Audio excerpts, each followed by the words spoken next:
So today we're going to be looking at the song The Wind by the Zac Brown Band and why it's an absolutely incredible song. And could this be the perfect country and western song? That's all coming right up.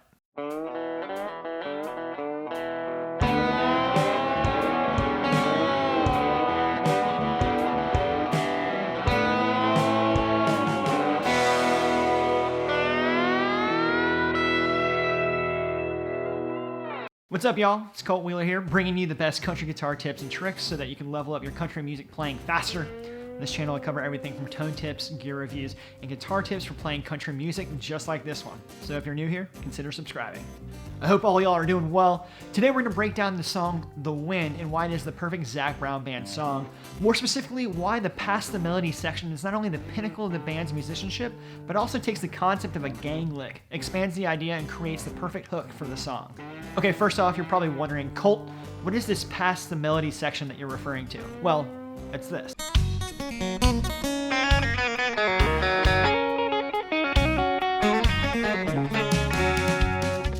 And that is the perfect 4-bar section in any country and western song. Hope you enjoyed the video.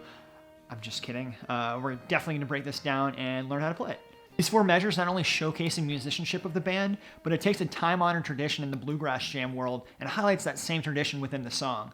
That tradition is commonly found in local jams, and it's the idea of passing around the solos to different instruments and letting each one have a few measures of soloing within a break of the song, almost like a jam band or a jazz band. So if you've ever been to Nashville, you might be familiar with the Station Inn. If you haven't been, you need to go ASAP.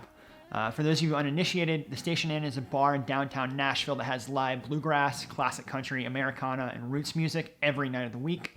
And on nights where they don't have a live band playing, they do open jam nights where anyone can bring an instrument and sit in on the jam. If you've ever been to one of these jams, the first thing you'll notice is that the instrumental section of each song is rather unique.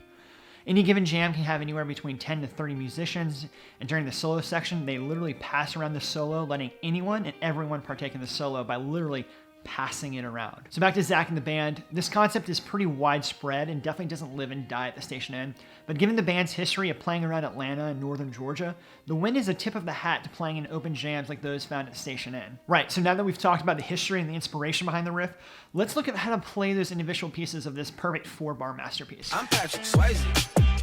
First up, we have Zac playing his nylon string acoustic, and like most Zac Brown Band songs, we're in E-flat tuning. Now, Zac is probably the most underrated guitar player in country music right now, and what he plays isn't flashy or overly complex, but it's the speed that adds that pizzazz. Let's take a look at the first section. Pretty straightforward lick. We're going to go on the high E string, 0, 1, 3, 3 again, 3 on the B string, pull off, open G.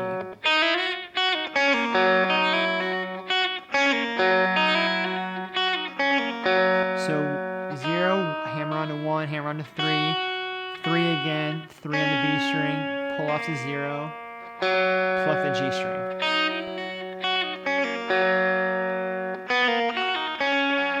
Last part, 1 on the B string, pull off to 0, 3 on the high E string, pull off to 0, land on that D note on the B string at the 3rd fret.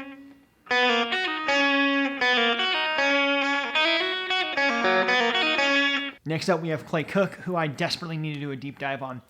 Clay plays a fantastic electrified response to Zac's section over the G chord. Sounds like this. Pretty simple. It starts off right where Zac leaves off. So 2 on the B string, hammer on to 3, go to the 1, pull off to 0, 1, pull off to 0, go to the 2 on the G string and pull off to 0. So this is what we have so far.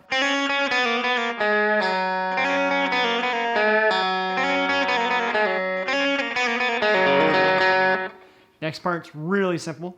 So after we pull off to 0 on the G string, on the D string, we're going to hammer on to 2 from 0.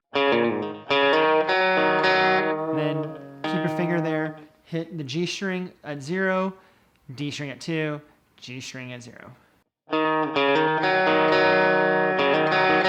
This is what it sounds like slow.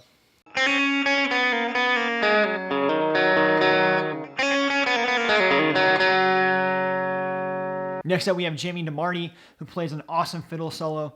Now, I don't know about you, but I can't play a lick of fiddle. So we're going to transpose Jimmy's section into guitar. It sounds something like this. The next lick is the fiddle lick. It's a bit more of a stretch, particularly on a guitar. It looks kind of more like what you would find on a mandolin or a fiddle due to the fourth of the B and the E strings. But I like to use my peace fingers for this, the pointer and the middle finger. It's a bit more of a stretch using these two as opposed to the ring finger, but it pays off in the end. So what you're going to do is make this D and A kind of double chord. And then with your pinky finger, hammer on to the 7th fret.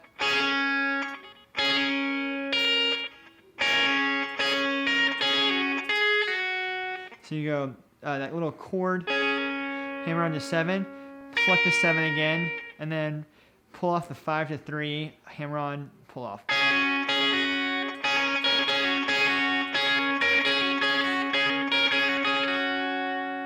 And then you go 5-3 pull off fashion. Right back to hammer on. So pull off, pluck, hammer on. And then G twice on the E string.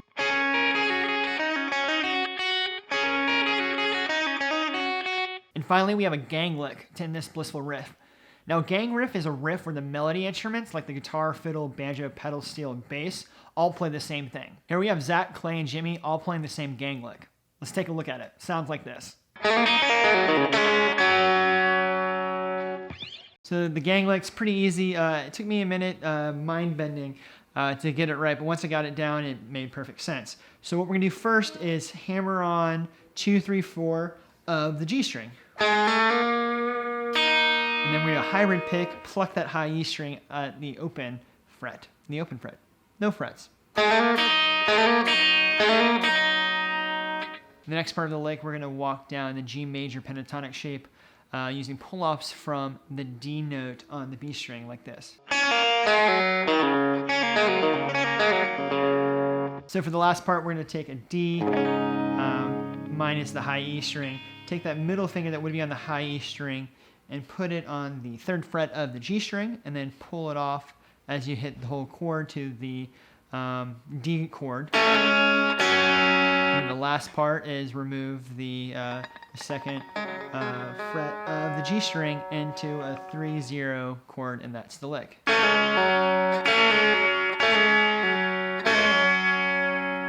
Put all 4 together and it sounds like this.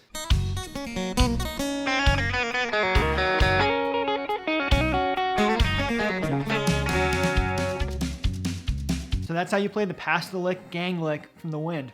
It's pretty simple to play, but the perfect timing of each instrument is what makes this riff so special. Question for you all. What's your favorite Zac Brown riff? Let me know down in the comment section below. If you enjoyed this video and learned something new today, hit the like button, as that helps me create more helpful country guitar videos. Consider subscribing if you haven't already, and you never want to miss out on a country guitar lesson just like this one.